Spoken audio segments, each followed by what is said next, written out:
नमस्कार, फर्स्ट बिहार झारखंड देख रहे हैं आप और मैं हूं आपके साथ प्रिया। बिहार बीजेपी के सीनियर नेता या यूं कह लीजिए कि कद्दावर नेता जो बिहार विधानसभा चुनाव के नतीजों के आने के बाद इस आस में थे कि उन्हें किसी अच्छे पद पर प्रतिष्ठित किया जाएगा, लेकिन जो उनका पुराना पद था उसे भी उनसे छीन लिया गया। जी हाँ, हम बात कर रहे हैं सुशील कुमार मोदी की।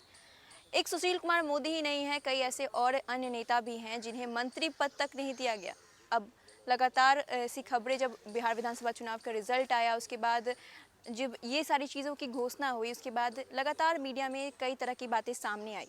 लेकिन अब इसके बाद अगर हम वर्तमान स्थिति की बात करें तो वर्तमान स्थिति में सुशील कुमार मोदी को जीएसटी काउंसिल से भी निकाल दिया गया है। उनकी जगह पे अब तारकिशोर प्रसाद रहेंगे। आपको बताते चले कि जीएसटी काउंसिल का जो ड्राफ्टिंग है वो सुशील कुमार मोदी ने ही किया था, लेकिन इसके बावजूद उन्हें उस पद पे नहीं रखा गया, उस जगह पे नहीं रखा गया, उससे उन्हें निकाल दिया गया। लगातार कई जगह पे कई तरह की बातें निकल कर सामने आ रही थी, कई मीडिया में कई तरह की बातें चल रही थी, लेकिन इसके बावजूद भी जो नेता थे जिन्हें पद प्रतिष्ठा नहीं मिली, वो इन सब के बावजूद भी मौन धारण किए हुए रहे। बिहार बीजेपी के कद्दावर नेता सुशील मोदी के लिए झटका है।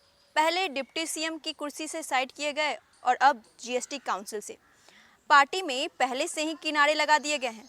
सुशील मोदी की जगह जीएसटी काउंसिल में भी तारकिशोर प्रसाद को जगह मिली।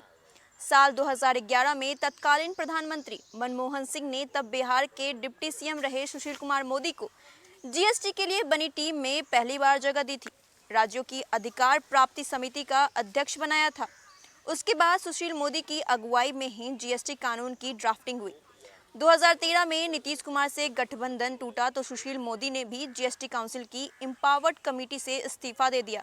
उस समय मोदी ने बताया था कि कानून बनाने का काम लगभग पूरा हो गया है और अब सिर्फ वस्तुओं और सेवाओं को किस टैक्स स्लैब में रखना है यह बच गया है। 1 जुलाई 2017 से जीएसटी प्रणाली देश भर में लागू हो गई। बिहार में भी नीतीश कुमार से बात बन गई। सुशील मोदी की जीएसटी काउंसिल में वापसी हो गई। इंटीग्रेटेड जीएसटी पर बने राज्यों के 7 सदस्यीय ग्रुप ऑफ मिनिस्टर्स का अध्यक्ष बनाया गया।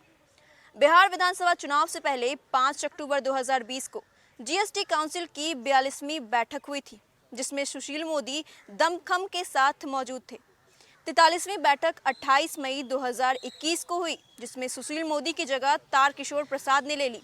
मतलब तारकिशोर प्रसाद ने सुशील मोदी से पहले डिप्टी सीएम की कुर्सी छीनी और अब जीएसटी से भी बेदखल कर दिया।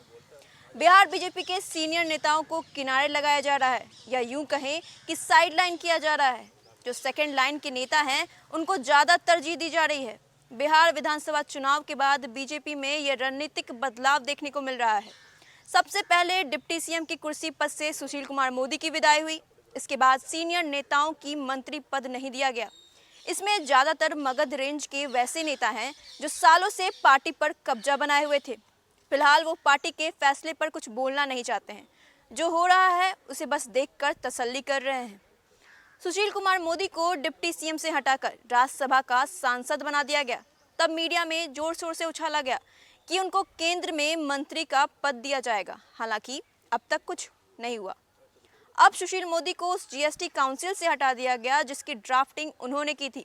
आमतौर पर जीएसटी की बैठक के बाद सुशील मोदी मीडिया में इसकी बारीकियों पर बयान दिया करते थे, मगर वहां भी सुशील मोदी की जगह तारकिशोर प्रसाद को शामिल किया गया। बिहार में पार्टी ने पहले ही सुशील मोदी के चहेतों को किनारे लगाना शुरू कर दिया था। राज्य में कई ऐसे नेताओं को तरजीह दी गई जो सुशील मोदी के गुड बुक में नहीं थे। वैसे नेताओं को किनारे लगा दिया गया जिनका सुशील मोदी ठीक ठाक संबंध था। पार्टी में कुछ ऐसे नेता हैं जो सार्वजनिक तौर पर सुशील मोदी से दूरी बरतते हैं, मगर उनके निजी संबंध बहुत अच्छे हैं। हालांकि सुशील मोदी शुरू से ही पार्टी के आदमी रहे हैं।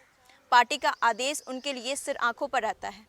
आज जो बिहार में बीजेपी है उसमें सुशील मोदी के योगदान को नकारा नहीं जा सकता है। 90 के दशक में सुशील मोदी सभी के लिए सुलभ थे। पटना की सड़कों पर स्कूटर से घुमा करते थे। सत्यनारायण भगवान की कथा में प्रसाद खाने भी पहुंच जाते थे, वो भी बिना किसी तामझाम के। तब सरोकार की बातें थी। अब पार्टी पहले से ज़्यादा प्रोफेशनल है। सुशील मोदी भी इस बात को समझ रहे हैं। बिहार में मजबूत सियासी परिवारों में शामिल लालू परिवार के खिलाफ सुशील मोदी मजबूती से खड़े रहे, लड़ते रहे और लड़ाते रहे। आज भी वो लालू परिवार के लिए सबसे बड़ा दुश्मन है। कहा जाता है कि 2015 विधानसभा चुनाव हारने के बाद सुशील मोदी ही वो शख्स थे जिन्होंने प्रेस कॉन्फ्रेंस कर आरजेडी के और जेडीयू के गठबंधन को तोड़वा दिया। बेरोजगार बीजेपी नेताओं को सत्ता दिलाकर रोजगार दिला दी। मगर इन सब के बीच सुशील मोदी पर नीतीश कुमार के करीबी होने का आरोप भी लगता रहा। कई बार वो पार्टी लाइन से इतर जाकर नीतीश कुमार के फेवर में बयान भी दिया। दिल्ली से पार्टी को चला रहे नेताओं को जाहिर है कि सुशील मोदी की कई बातें खटक रही होंगी। चूंकि बिहार में बीजेपी और लालू परिवार के बीच आमने सामने के सियासी मुकाबले का फायदा नीतीश कुमार उठा रहे हैं।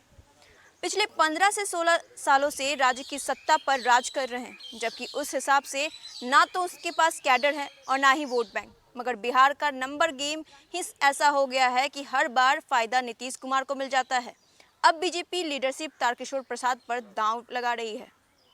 तो आप भी बिहार विधानसभा चुनाव के दौरान ये चीज़ें देख रहे होंगे या फिर ये चीज़ें समझ रहे होंगे कि पहले सुशील कुमार मोदी के जो करीबी नेता थे उन्हें साइड किया गया। उसके बाद जब बिहार विधानसभा चुनाव के नतीजे आए तो सुशील कुमार मोदी को ही साइड कर दिया गया। उसके बाद कई ऐसे नेताओं को शामिल किया गया जो उनके गुड बुक में थे ही नहीं।